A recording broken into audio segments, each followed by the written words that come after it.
하나님 말씀 봅니다. 사도행전 2장 1절에서 8절까지 보도록 하겠습니다.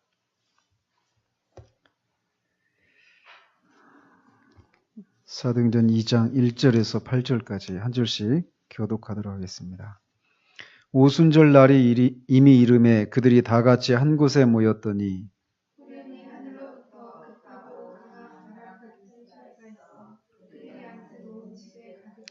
마치 불의 혀처럼 갈라지는 것들이 그들에게 보여 각 사람 위에 하나씩 임하여 있더니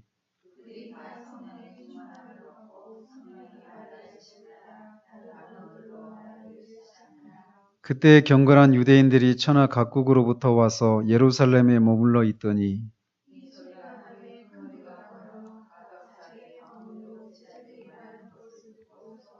다 놀라 신기하게 여겨 이르되 보라 이 말하는 사람들이 다 갈릴리 사람이 아니냐 우리가 우리 각 사람이 난 곳 방언으로 듣게 되는 것이 어찌 됨이냐. 오늘은 보혜사 8과 지금 나도 마가 다락방 오순절의 은혜를 받을 수 있다라고 하는 것을 살펴보도록 합니다. 오늘은 조금 진도를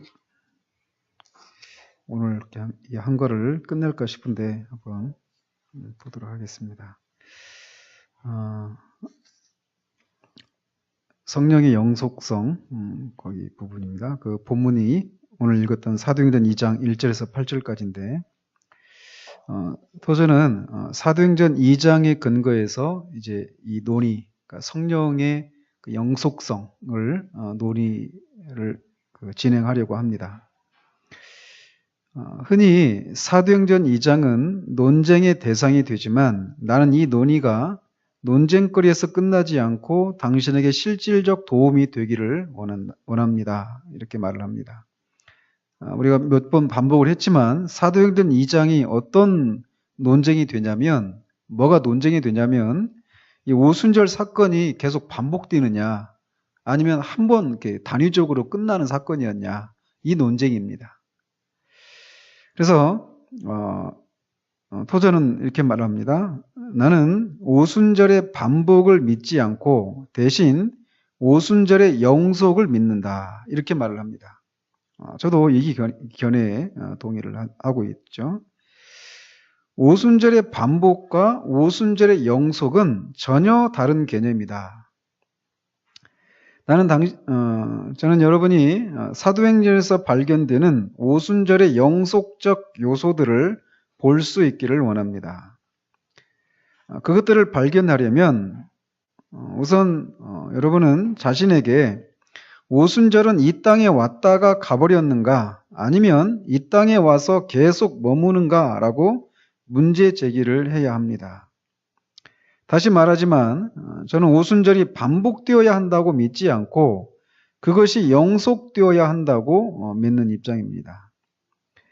오순절은 왔다 가버린 것이 아니고 이 땅에 와서 계속 머무는 것입니다.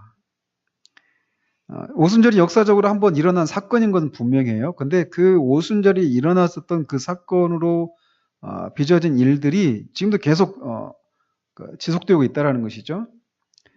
그러므로 우리가 깨닫기만 한다면 우리는 오순절 안에서 살고 있는 것입니다. 모든 종교적 체험에서와 마찬가지로 오순절에도 외형적 요소들이 있었습니다. 그런데 이런 외형적 요소들은 변하는 것입니다.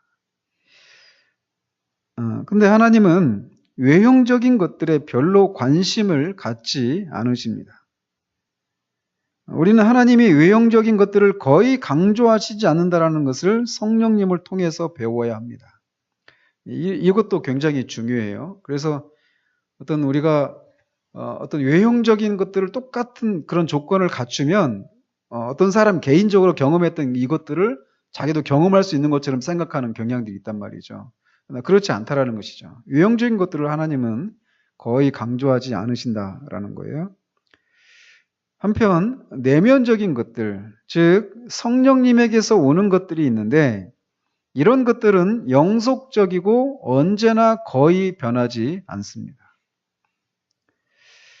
또한 부차적인 것들이 있는데 이것들은 상대적으로 중요할 뿐입니다. 이런 것들이 전혀 중요하지 않은 것은 아니지만 절대적으로 중요한 것은 아닙니다. 그러나 또 한편 근본적인 것들이 있는데 이것들은 절대적으로 중요합니다.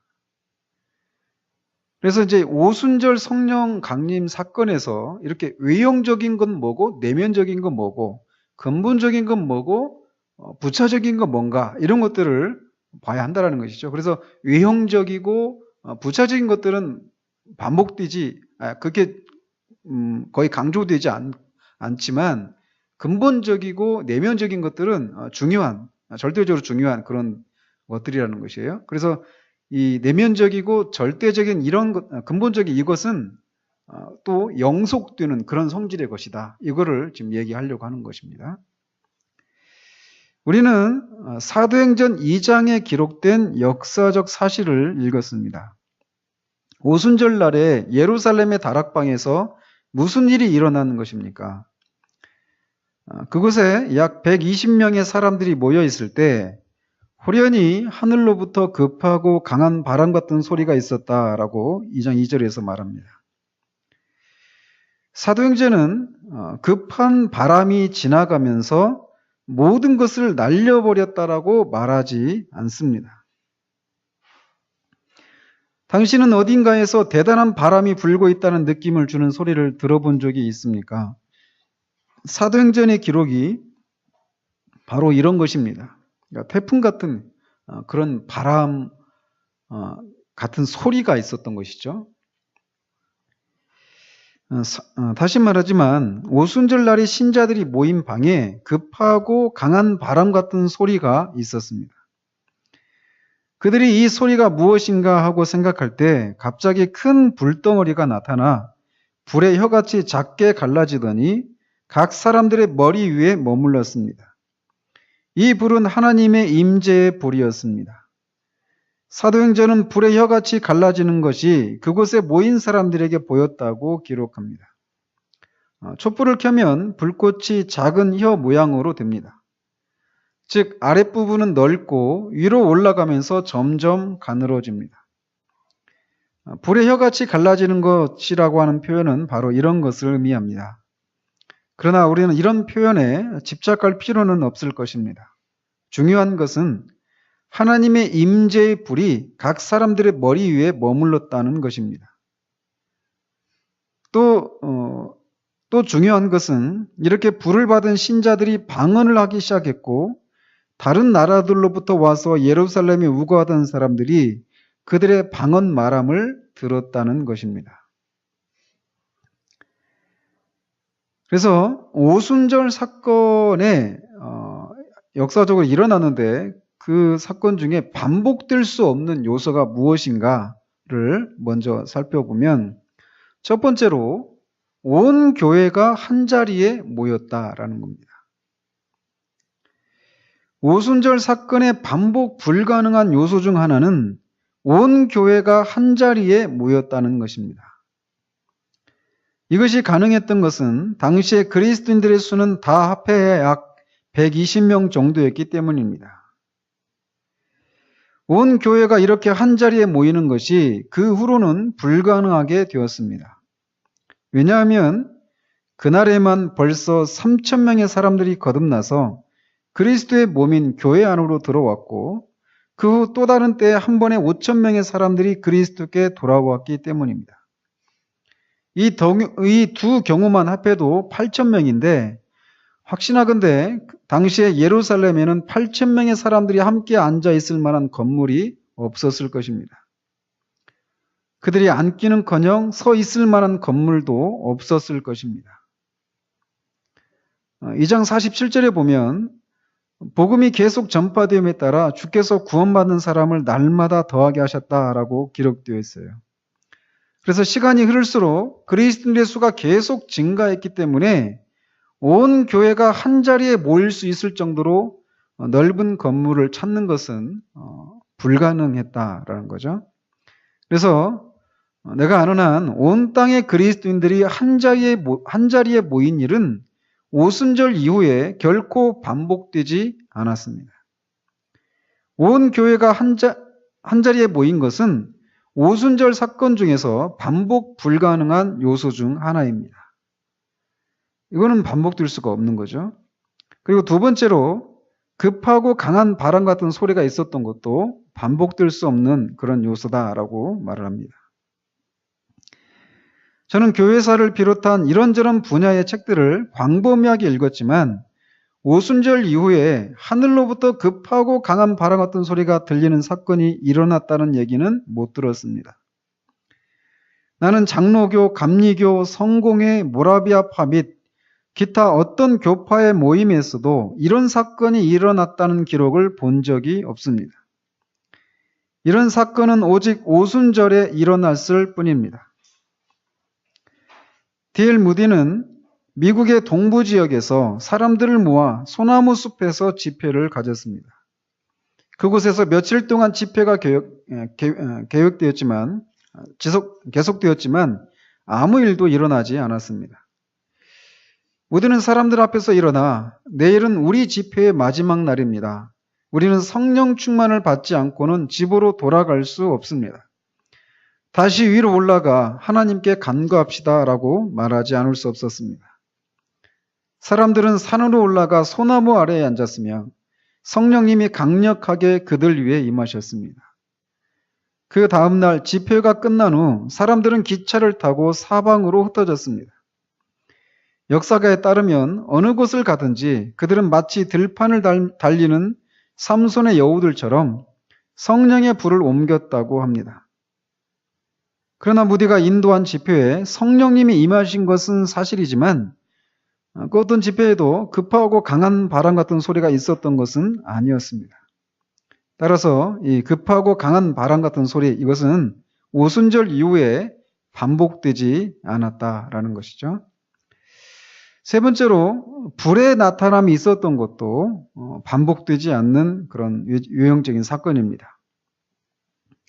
오순절에 나타난 큰 불덩이와 같은 것이 기독교 역사에서 또 나타났다는 기록을 나는 읽어본 적이 없습니다. 여기서 내가 말하는 기록은 결코 자기의 체험을 과장하지 않는 평판 좋은 그리스도인들에 대한 믿을 만한 기록을 의미합니다. 다시 말하지만 나는 큰 불덩이가 나타나 불의 혀같이 갈라지더니 각 신자들의 머리 위에 머물렀다는 기록이 있다는 얘기를 듣지 못했습니다. 또 마지막으로 네 번째로는 신자들은 통역을 세우지 않고도 여러 종류의 외국어를 말했는데 그 사건도 반복이 안 됩니다. 내가 아는 한 신자들이 모인 곳에서 서로 다른 언어를 사용하는 사람들이 통역자를 세우지 않고 서로의 말을 알아듣는 일이 일어났다는 기록은 오순절 때 말고는 찾아볼 수 없습니다. 사도행전 2장에 기록된 사건이 바로 그것입니다. 17개국의 모국어를 사용하는 사람들이 모인 자리에서 각 사람들은 통역자의 도움 없이 사도들이 하는 말을 알아들었고 그것이 무엇을 의미하는지 알았습니다. 이렇게 오순절 사건의 이런 요소들은 외형적인 것들이기 때문에 반복이 불가능합니다. 한쪽에서 외국어를, 방언을 말하고 다른 한쪽에서 그것을 듣고 이해하는 것은 외형적인 것입니다. 이들은 반복되지 않았고 반복될 필요도 없는 것입니다. 왜 이런 것들이 반복되지 않았을까요? 만일 이런 유형적인 것들이 기독교에 절대적으로 필요하다면 그것들이 오순절 사건을 영속적으로 지속시키는데 반드시 필요하다면 그것들은 근본적이고 필수적인 것으로 간주될 것입니다. 만일 그런 요소가 교회의 빛에 반드시 필요한 것임에도 불구하고 반복되지 않았다면 교회는 태어난 그날에 사멸하고 말았을 것이며 아무리 늦게 잡아도 오순절 사건을 체험한 사람들이 세상을 떠났을 때 사멸하고 말았을 것입니다. 분명히 이런 유형적인 것들은 절대적으로 필요한 것이 아닙니다. 오순절 사건 때 그런 요소가 있었던 것은 사실이지만 그것들은 어디까지나 외형적인 것이었고 부차적인 것이었습니다. 다시 말해서 오순절 사건에만 한정되는 특수한 것들이었습니다.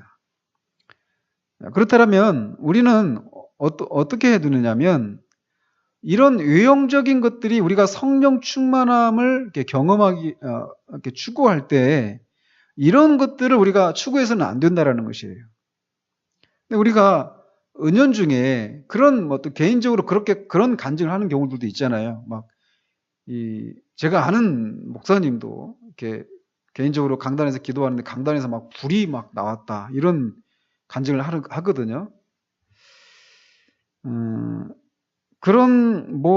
제가 신뢰하는 분이니까 실제로 그런 일이 있었다라고 저는 믿긴 해요. 근데 성령 충만함을 우리가 계속 살펴왔지만 이 성령 충만함이라 하는 것들이 그 성령 충만함을 받았을 때 나타나는 어떤 그 본질적인 그런 내용들이 우리가 이렇게 전착을 해야지 그런 일이 일어났을 때 동반되는 어떤 외형적인 사건들 이런 것들에 우리가 주목하게 되면 얼마든지 사탄이 그런 잘못된 추구 가운데서 거짓된 그런 체험을 우리에게 줄 수도 있다는 것을 우리가 명심을 해야 됩니다. 어쨌든 이런 네 가지 것들은, 이런 외형적인 것들은 반복되는 것이 아니다라고 우리가 볼 수 있다는 것이죠. 그렇다면 오순절 사건의 영속적인 요소는 무엇인가를 살펴보도록 합니다.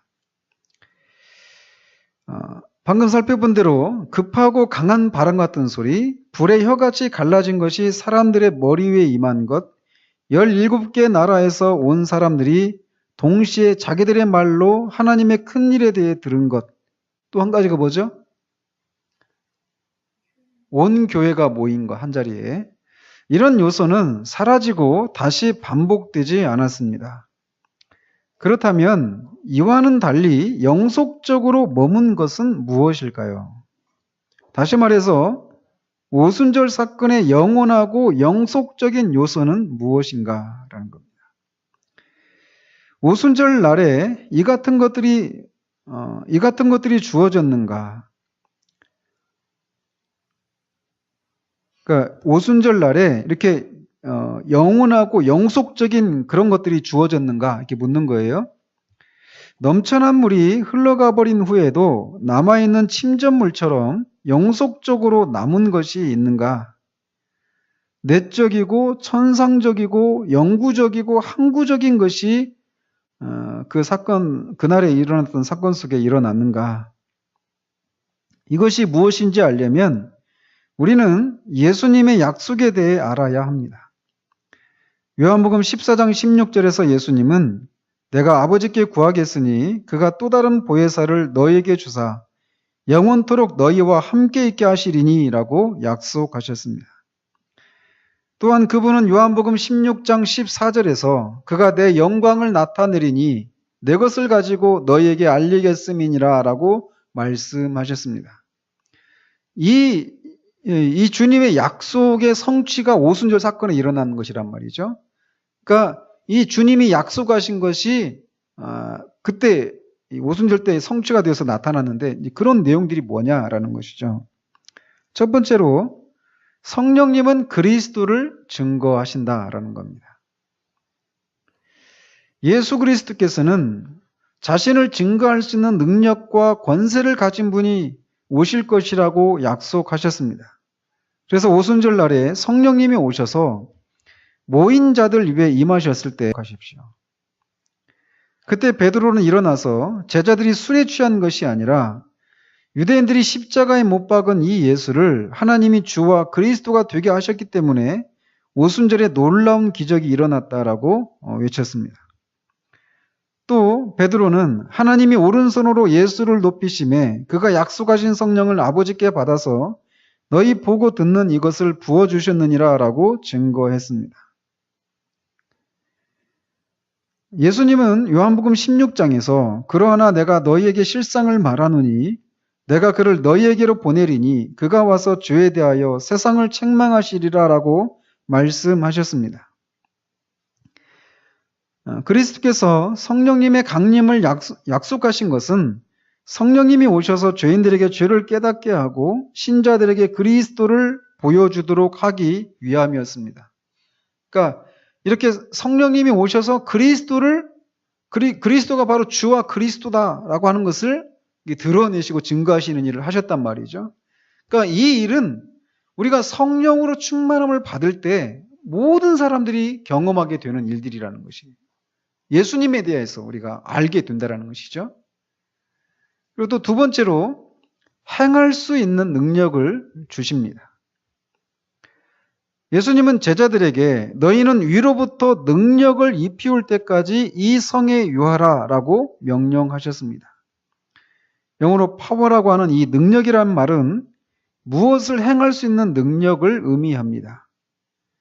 능력이라는 말이 헬라어로 두나미스라고 하는데 여기에서 영어 단어 다이너마이트가 유래했는데 그런 사실에 착안해서 어떤 신자들은 성령님이 다이너마이트라고 이해하는데 그것은 사정을 거꾸로 이해한 것입니다.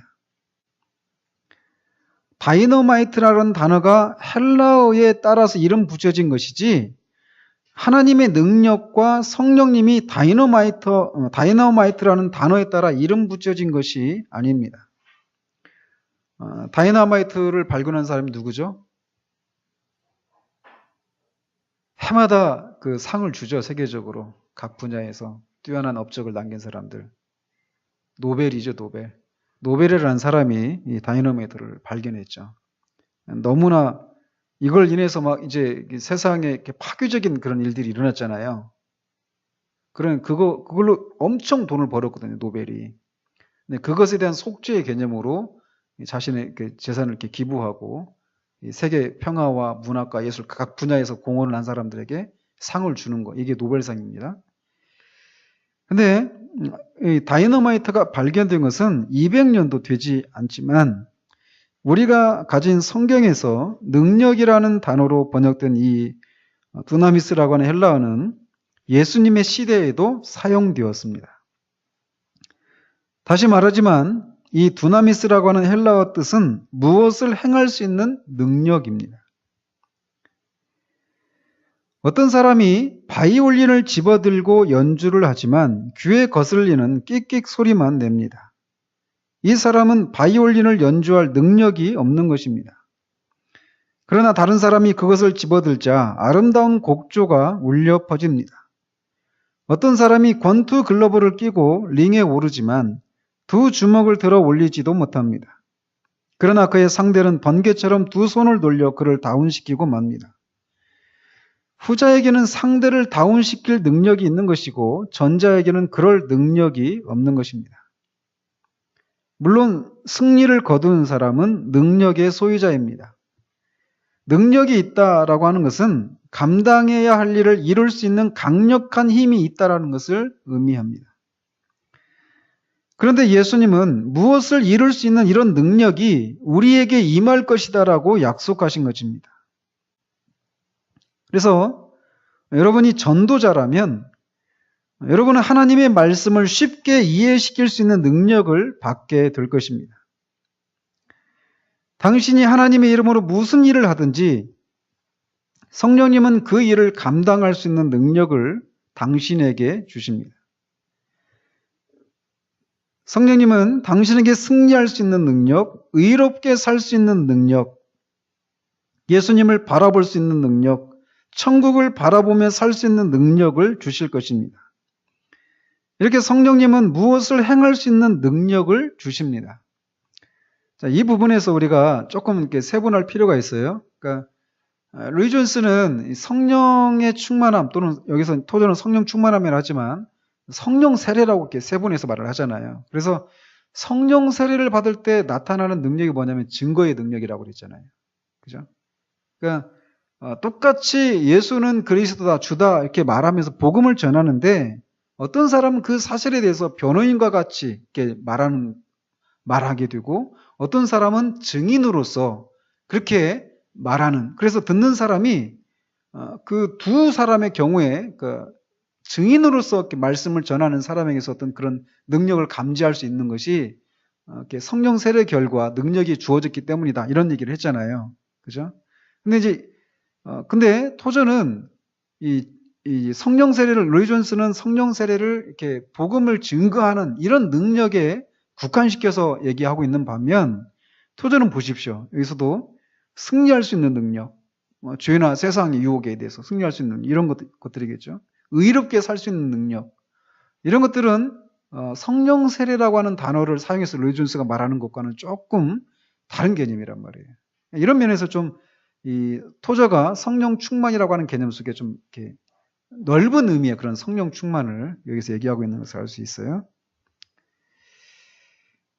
어쨌든 이런 것들이 오순절 날에 임하여 영속적으로 몸은 영원하고 필수적이고 본질적인 것들입니다. 두 가지죠.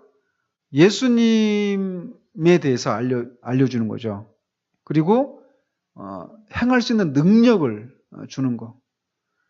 그러니까 어떤 사람이 성령 충만함을 경험했다 하면서 예수님이 주님이시고 그리스도이시다라고 하는 것을 인정하지 않는다.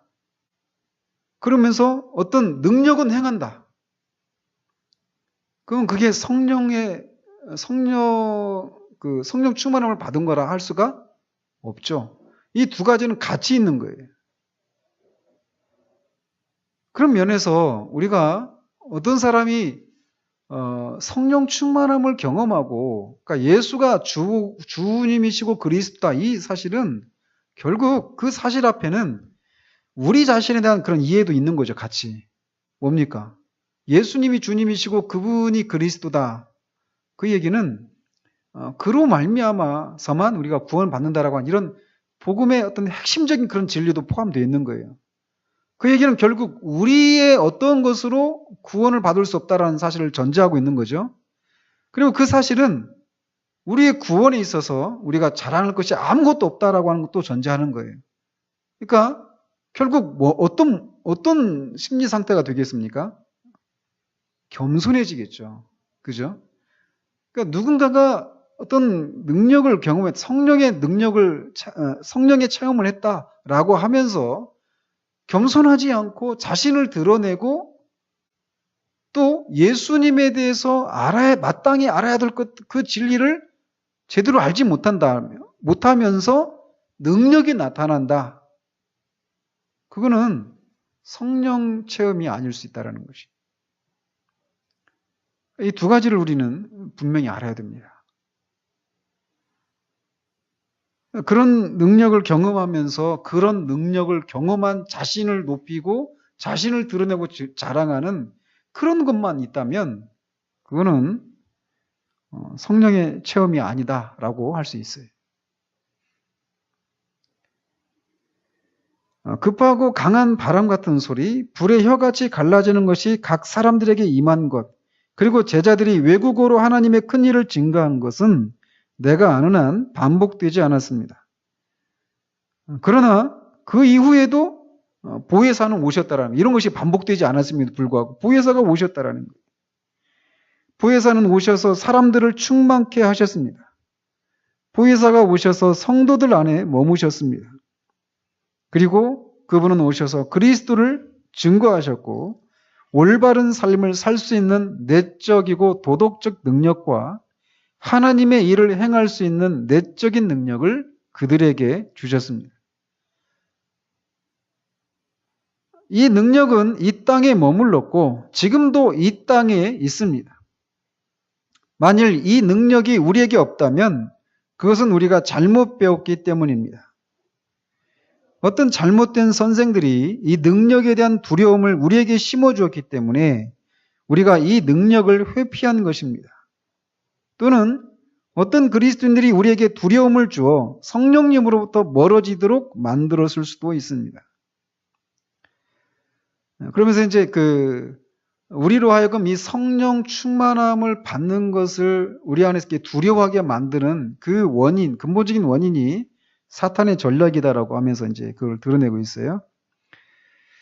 사탄의 전략이라는 표현이 좀 투박한 비유인 것은 사실입니다. 하지만 제 얘기를 들어보십시오. 제가 젊은 시절 펜실베이니아 주에서 옥수수를 심은 다음에 무슨 일을 했는지 말해주겠습니다. 이 이야기를 들으면 당신은 사탄의 전략이라는 비유의 의미를 쉽게 이해할 수 있을 것입니다. 까마귀들로부터 옥수수밭을 보호하기 위해 우리는 늙은 까마귀 한 마리를 총으로 쏘아 죽인 다음 그것을 옥수수밭 한가운데 거꾸로 매달았습니다. 이것은 물론 주변의 다른 까마귀들에게 겁을 주어 쫓아버리기 위한 전략이었습니다. 아마도 까마귀들이 모여 의논하면서 저기에 옥수수밭이 있지만 가까이 가면 안 된다. 거기에 죽은 까마귀가 매달려 있다라고 말했을 것입니다. 저는 사탄도 바로 이런 전략을 구사한다고 믿습니다. 사탄은 광적이고 거칠고 두려움을 주는 그리스도인들이 그리스도인으로서 해서는 안 될 일을 행하는 것을 보면 그들을 하나님의 옥수수밭 한가운데 데려다 놓고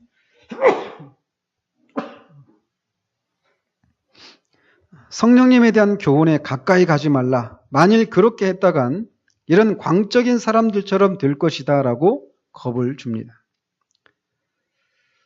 실제로 그런 일이 있잖아요. 그죠?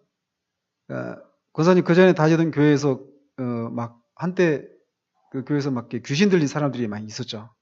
근데 그때 어땠습니까?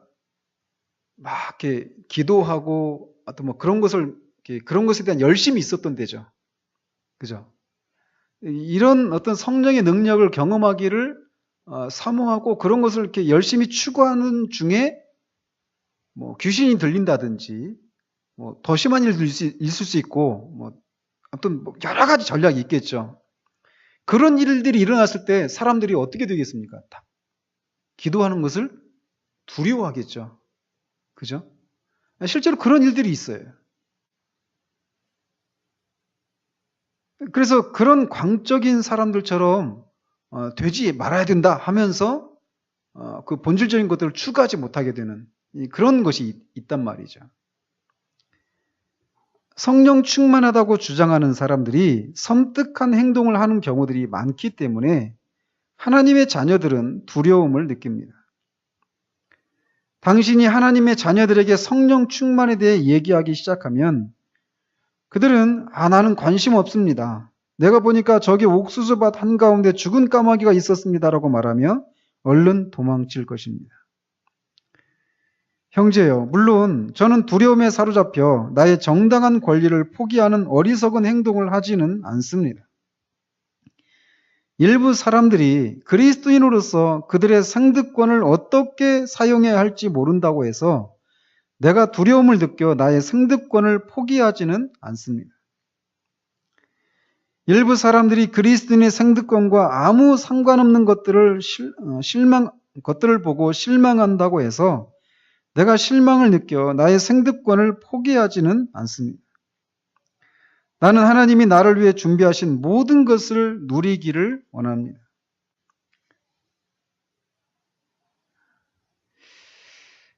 여러분의 이해를 돕기 위해 우리 주님의 탄생에 대한 얘기를 좀 해보도록 합니다. 그리스도께서 태어나실 때 많은 외형적 일들이 일어났습니다. 그러나 그것들은 근본적으로 중요한 것은 아니었습니다. 예를 들어 그분이 태어나실 때 천사들이 통보를 받고 온 것은 사실이었지만 비록 그 천사들이 오지 않았다고 하더라도 그분은 태어나셨을 것입니다. 그리스도께서 오실 때 그분은 구유에서 태어나셨습니다. 그분이 구유에서 태어나신 것은 외형적인 것입니다. 이것 말고도 다른 외형적인 것들이 많이 있었습니다. 그러나 이런 모든 외형적인 것들은 본질적인 것이 아니었습니다. 본질적인 것은 바로 그분이 태어나셨다라고 하는 사실입니다. 그분이 이 땅에 오셨다는 사실, 그것이 본질적인 거라는 거죠.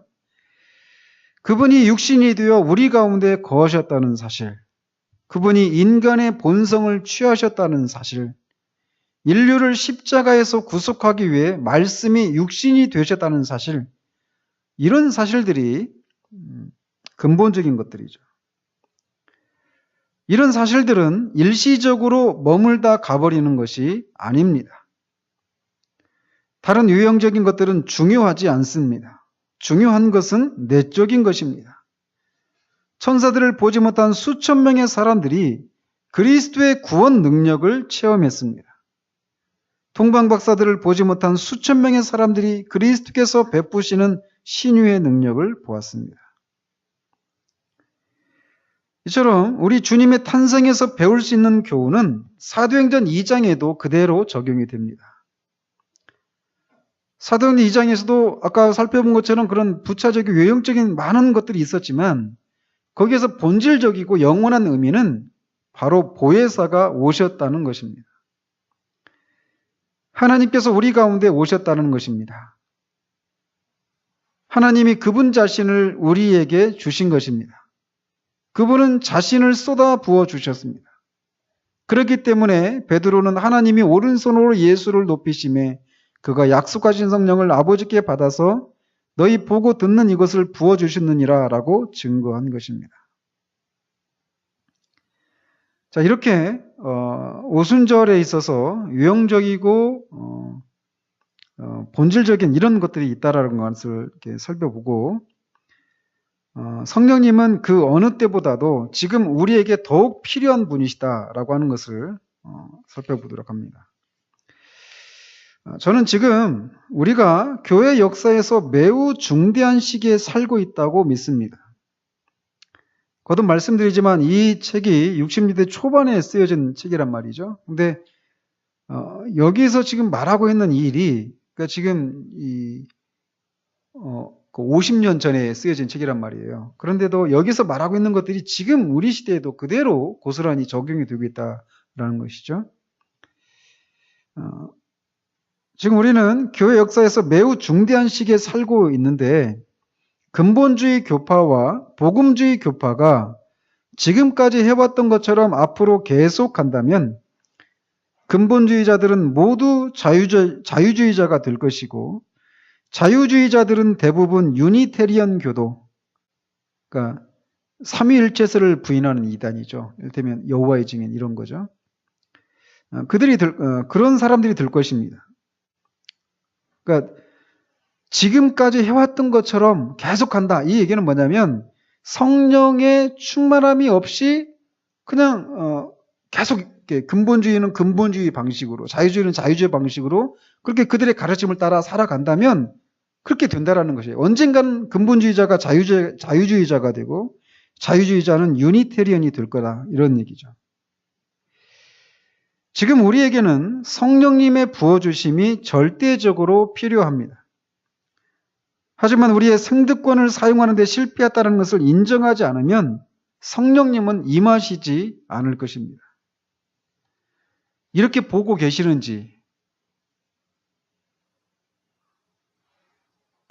이 토조 당시에도 이 성령 운동을 하는 사람들이 있었어요. 잘못된 방식으로. 여전히 그때에도.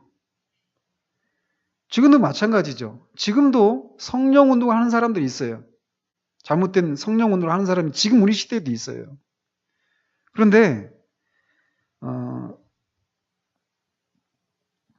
문제는 우리가 정통이라고 하지만 거기에 성령의 그런 역사하심이 나타나지 않으면 우리가 곧 그렇게 된다라는 것이에요. 하나님께서는 성령님이 위로부터 우리에게 임하셔서 우리에게 감동을 주고 우리를 사로잡고 통제하실 것이라고 약속하셨습니다. 성령님은 우리의 한계를 완전히 극복하실 수 있습니다. 당신이 셰익스피어 시에 필적하는 시를 지으려고 한다면 당신에게 셰익스피어의 정신이 있어야 할 것입니다. 셰익스피어의 지성이 당신의 인격 안으로 들어와야 할 것입니다. 우리가 요한 세바스티안 바흐의 음악과 같은 곡을 만들어내려면 그의 정신을 가져야 할 것입니다. 윌리엄 글래드스턴이라고 하는 영국의 그 총리가 있었다고 그래요. 그런 사람과 같은 정치가가 되려고 한다면 그의 정신을 가져야 합니다. 우리가 이 땅에서 그리스도를 닮은 작은 그리스도가 되어 그분을 드러내려고 한다면 우리에게 가장 필요한 분은 그리스도의 영이십니다. 우리가 하나님의 자녀가 되려고 한다면 하나님 아버지의 영이 우리 마음 안에서 숨을 쉬고 우리를 통해 숨을 쉬셔야 합니다. 그렇기 때문에 우리에게는 하나님의 영이 계셔야 합니다. 그렇기 때문에 교회에는 그리스도의 영이 계셔야 합니다.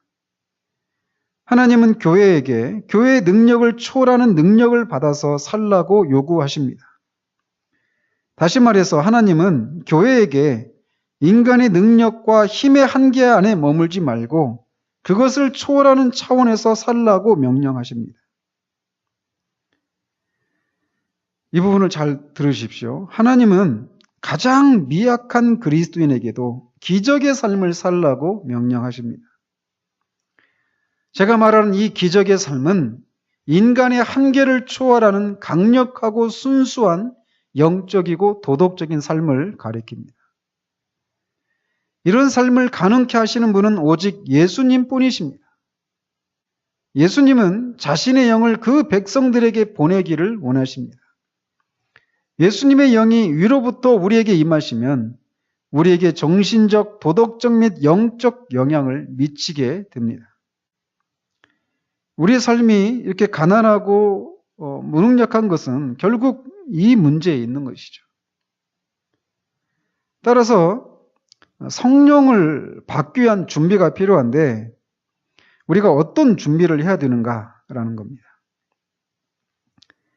우리의 모든 일을 멈추고 조용히 하나님을 예배하며 그분을 섬기는 것이 우리에게 필요하다고 저는 믿습니다. 우리가 육신적 집단이라는 것을 제가 여러분에게 상기시키면 나는 인기 없는 사람으로 전락하고 말 것입니다. 하지만 그럴지라도 그리스도인들의 집단이 육신적인 것은 사실입니다. 주님의 백성은 깨끗하고 순수하고 성 얻은 사람들이어야 하지만 실제 우리는 육신적인 무리입니다. 우리의 태도가 육신적이고 우리의 기호가 육신적입니다. 사실 우리는 여러 가지 면에서 육신적입니다. 젊은이들은 교회에서 예배를 드릴 때 종종 경건하지 못한 모습을 보여줍니다. 우리의 신앙적인 분위기가 많이 변질되었기 때문에 우리가 하는 봉사는 전시용으로 끝날 때가 많습니다. 그러므로 우리에게는 하나님의 임재가 절대적으로 필요합니다.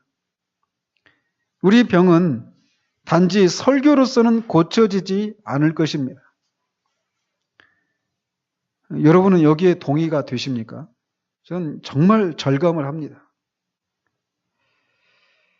그리스도의 교회에서 앓게 되는 병은 누군가 두려운 신비라고 부르는 존재인 하나님께 갑자기 직면할 때까지는 고쳐지지 않을 것입니다. 다시 말해서 두려운 위험으로 가득하신 하나님께 직면할 때 교회의 병이 고쳐질 것이에요.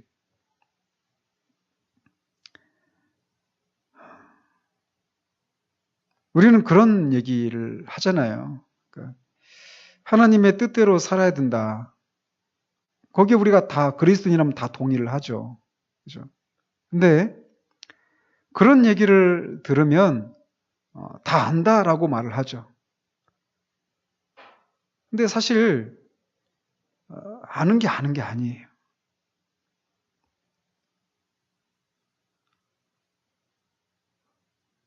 이번 주에도 이렇게 사람을 만나면서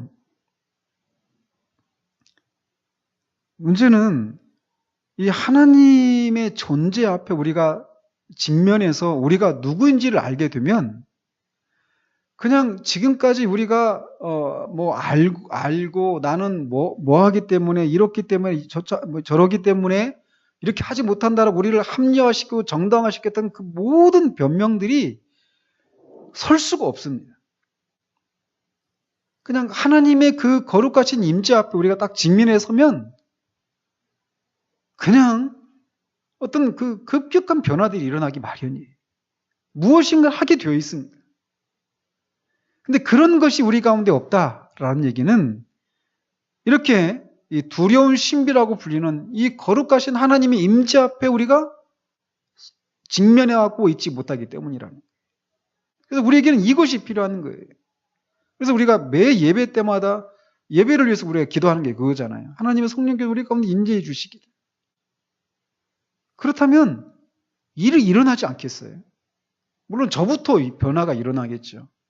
그리고 우리 앉아있는 사람들 중에 여전히 자신의 죄인됨을 인정하지 않거나 머리로 인정하고 있는 사람들, 그들에게 하나님의 거룩하신 임재 앞에서 그 머리로 인정하고 있는 동안에 갖고 있었던 그 마음의 평안함, 느긋함, 이런 걸 가질 수 있을까요? 절대 그럴 수 없습니다. 그리고 말씀을 들으면서 나는 구원받았지만 내가 비록 저렇게 살고 마땅히 저렇게 살아야 되는데 아직 그렇게 살고 있지 못하지만 난 그래도 구원받은 사람이다 라고 하면서 마땅히 살아야 될 그런 삶의 모습으로 살지 못하는 사람들이 이런 하나님의 임재 앞에 직면하게 된다면 그런 느긋한 그런 태도를 보일 수 있을까요? 결코 그럴 수 없습니다. 그래서 교회 안에서 나타난 모든 육신적인 그 모든 어떤 그 영적인 질병들, 이런 것들은 하나님의 임재가 우리 가운데 있게 될 때 사라지게 되는 것들이. 우리가 이것을 구해야 되는 거예요. 저는 설교자로서 정말 이런 것들을 얘기하고 논리적으로 설득을 해도 그 안에 성령의 역사가 나타나지 않으므로 그냥 그 지적인 동의 차원에서 머물러 버리는 그런 것들을 보면서 정말 이 하나님의 성령의 능력이 나타나는 것 아니면 소망이 없다라고 하는 것을 절감을 합니다. 그런데 우리로 하여금 이렇게 하나님을 만나게 하시는 분이 바로 성령님이시다라는 거예요. 성령님은 놀라운 신비이신 하나님을 우리에게 드러내시고 하나님을 인간의 영에게 보여주십니다. 이 일은 얼마나 두려운 일인지요. 한번 돌아보십시오. 우리가 사람마다 정도의 차이는 있지만 그게 사실 우리는 그때 당시는 그게 성령께서 하시는 것이라는 것도 몰랐어요. 그렇지 않아요? 그렇지만 분명히 우리가 하나님의 어떤 그 존재를 그냥 말로만 들었던 하나님의 그 임재, 이거를 존재를 인식하면서 그 앞에서 우리가 뭘 봤냐면 그 하나님께 우리가 직면할 때 우리의 불경건, 우리의 육신적 태도, 우리의 타락한 종교적인 기호 같은 것들을 직면하게 되면서 그런 것들이 사라지게 됐던 것을 보게 됩니다. 하나님께 직면할 때 우리 영혼의 말문이 막히고 우리의 살과 뼈가 떨릴 것입니다. 우리에게 이런 지고의 복을 주시는 분은 성령님이십니다. 우리는 성령님이 하나님에 대해 가르쳐 주시는 것 이상으로 하나님에 대해 알 수는 없습니다. 또한 우리는 성령님이 예수님에 대해 가르쳐 주시는 것 이상으로 예수님에 대해 알 수 없습니다.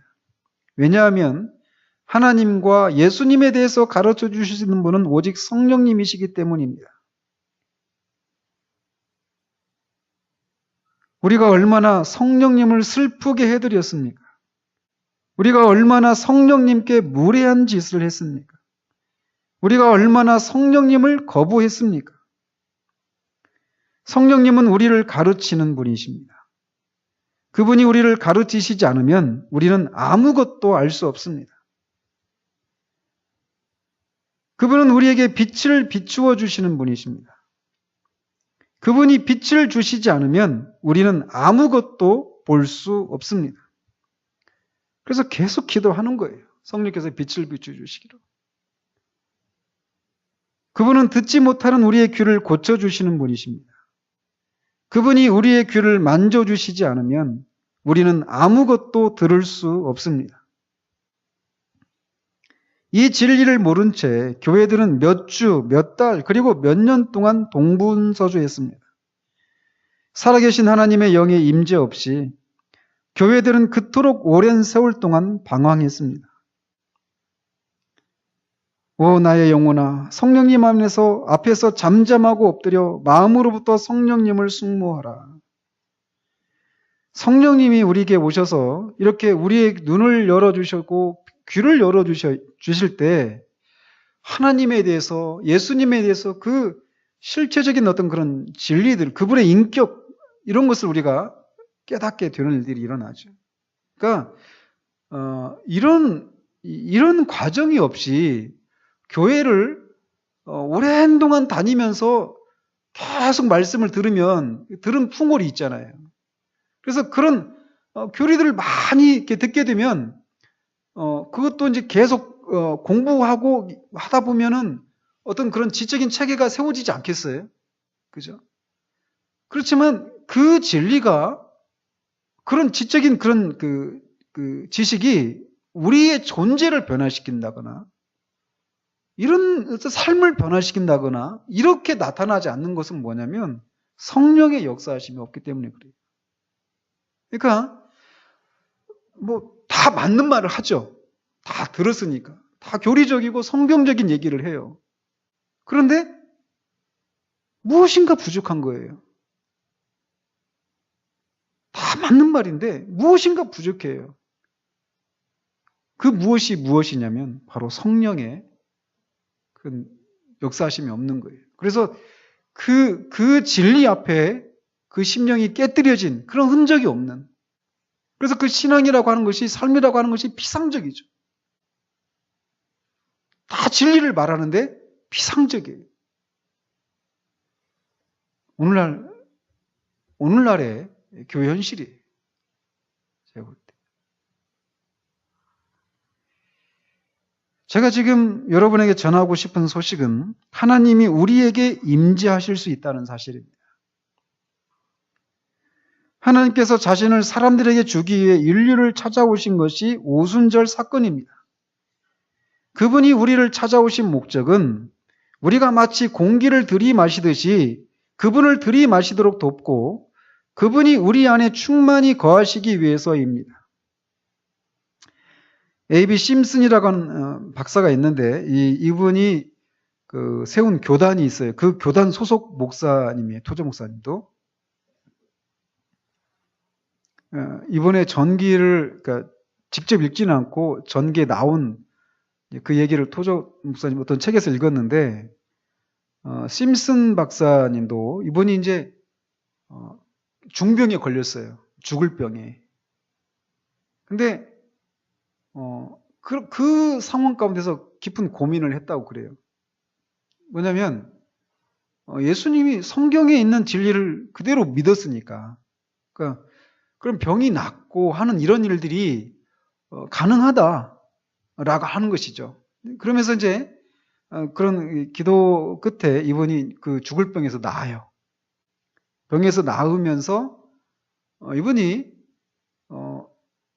그 성경에 나타나고 있는 이런 것들을 그냥 교리로 그냥 다 이렇게 대체시키는 것이 아니라 진짜 이거를 믿었던 것이죠. 아무튼 이제 뭐 그분에 대한 얘기가 뭐 아무튼 있어요. 그 A.B. 심슨 박사가 사용한 비유는 내가 들어본 어떤 비유 못지않게 탁월합니다. 그는 이렇게 말했습니다. 하나님의 충만함으로 충만한 것은 바닷속의 병에 비유될 수 있습니다. 병에 코르크 마개를 빼내어 병을 바닷물 속에 집어넣으면 병 속에는 바닷물이 가득 찹니다. 병은 바다 안에 있고 바다는 병 안에 있습니다. 바다는 병을 담고 있지만 병은 바다의 극히 일부만을 담고 있습니다. 그리스도인의 경우도 이와 같습니다. 우리는 하나님의 충만함까지 충만해지지만 우리가 하나님의 모든 것을 담고 있는 것은 아닌데 하나님이 우리를 담고 계시기 때문입니다. 그러나 우리가 담을 수 있는 만큼 하나님은 우리 안에 거하십니다. 다시 말해서 우리의 수용량이 늘어날수록 하나님은 우리 안에 더 많이 거하십니다. 이 사실을 안다면 우리는 우리의 수용량을 늘리려고 노력할 것입니다.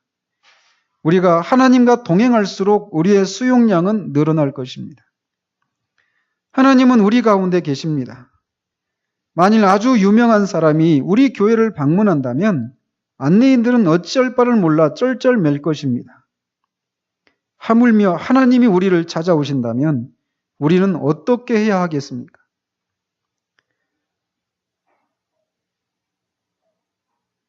성경은 호련히 하늘로부터 급하고 강한 바람 같은 소리가 있어 저희가 다 성령의 충만함을 받고라고 증거합니다. 하나님이 우리에게 내려오셨습니다. 그분은 잠시 왔다가 가버리시기 위해서 오신 것이 아니라 우리 중에 계속 머물기 위해 오셨습니다. 그렇기 때문에 우리 예배 현장 가운데서 오실 수 있는 거예요. 혹시 그런 상상 해보셨어요? 아무런 그냥 뭐 주일날 예배에 있으니까 그냥 와서 예배 드리고 했죠. 근데 정말 여기에 하나님께서 성령을 우리 가운데 방문하신다면 우리 안에 있는 사람들 안에서 막 저를 다 포함하죠. 저도 놀라운 변화들이 일어나지 않겠어요? 근데 이게 가능하다라는 얘기예요. 만일 나라의 왕이 우리를 찾아왔는데 그를 무시한다면 참으로 수치스러운 일입니다. 이 땅의 왕보다 크신 분이 우리를 찾아오셨습니다. 만주의 주요 만왕의 왕이신 분이 찾아오신 것입니다. 그런데 우리에게 성령님이 임하셨건만 우리는 마치 그분이 계시지 않는 것처럼 그분을 무시합니다. 우리는 그분께 저항하면서 불순종하고 그분이 주시는 감동의 불을 꺼버리고 원칙을 희생하면서 타협합니다. 때때로 우리는 그분에 대한 설교를 듣고 더욱 많이 배우고 실천하겠다고 결심하지만 결국에는 이런 결심이 약해지고 다시 옛날에 완전히 무기력한 상태로 돌아가고 맙니다. 우리는 거룩한 보혜사에게 저항합니다. 그분은 우리를 위로하기 위해 오신 분이십니다. 그분은 가르침의 영이시기 때문에 가르치기 위해 오셨습니다. 그분은 빛의 영이시기 때문에 빛을 비추어주기 위해 오셨습니다. 그분은 거룩함의 영이시기 때문에 정결함을 주십니다. 그분은 능력의 영이시기 때문에 능력을 주기 위해 오셨습니다. 성령님은 이런 복들을 우리에게 주기 위해 오셨고 우리가 이런 복들을 체험하기를 원하십니다. 성령님은 우리의 교파가 무엇인지를 묻지 않으십니다. 그분은 우리가 칼빈주의자인지 알미니우스주의자인지를 묻지 않으십니다. 다만 성령님은 우리가 불순종을 버리고 순종하는 마음으로 성령님의 말씀에 귀를 기울이려는 의지를 갖고 있는지를 물으십니다. 당신은 성령님의 감동의 불을 끄는 행위를 중지하라는 마음을 가지고 있습니까? 당신은 그분을 향한 저항을 포기하라는 마음을 가지고 있습니까? 그분은 당신이 순종하는 마음으로 두 손을 들고 저는 하나님이 임재하신 것을 믿습니다라고 말하기를 원하실 뿐입니다. 성령님을 마시고 성령님이 찾아와 당신의 삶에 충만하시도록 순종하십시오. 제가 이렇게 말하니까 여러분은 성령님이 임재하시는 삶이 겨우 그런 것이냐라고 물을지 모르겠습니다. 그렇습니다. 저희 이런 얘기가 당신이 어딘가에서 성령 충만에 관해 들은 얘기만큼 극적이거나 다채롭게 들리지는 않을 것입니다. 그러나 이것이 성령님이 임재하시는 삶입니다. 성령님은 이 땅에 오셨고 아직도 여기에 계십니다. 성령님이 우리에게 원하시는 모든 것은 우리의 뜻을 굽히고 순종하고 우리의 마음을 여는 것입니다. 이렇게 할 때 성령님이 즉시 우리를 충만케 하실 것이고 우리의 삶은 변할 것입니다. 가장 무기력한, 나약한 그런 그리스도인이라고 할지도 말이에요.